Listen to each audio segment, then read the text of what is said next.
ensure compliance, ECD experience at the IE is managed by several supplementary requirements and policies. The HC-ECCE student is required to meet specific criteria for entrance into the school or ECD centre for ECD experience. Firstly, the HC-ECCE student is required to meet the 80% lecture attendance requirement for each of the identified modules as is aligned to ECD experience.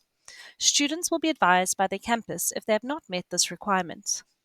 For students in the distance mode, this is an 80% online engagement requirement that is tracked through the students' engagements in their modules on Learn. The second requirement is that any IIE student undertaking an academic qualification with a school-based will component is required to have a valid police clearance certificate or an AFI-switch criminal check certificate on commencement of their ECD experience component in an ECD centre. Students are required to keep a copy of this police clearance certificate in the administrative section of their ECD experience file whilst in the ECD centre and upload a copy of this certificate under My Portfolio on Learn.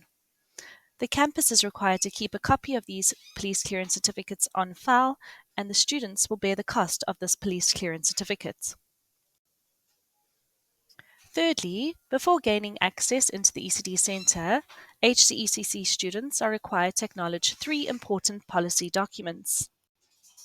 This is a snapshot taken out of an ECD Experience POE. I draw your attention to the compulsory documents for access into the ECD Centre-based experience. There are 3 policy documents which need to be reviewed and acknowledged by every student before they may access school-based will. These include the lecture attendance requirements for modules aligned to school-based will, the IE Code of Ethics for teaching experience, and the rules and regulations for leave of absence from teaching experience. These can be found in the student-teacher administrative log. On your ECDX module on ARC, there is a Before You Start section that you can see on the screen. As you can see, before you start section, students are required to access the 3 compulsory documents, read them, and respond to a short quiz to acknowledge your consent.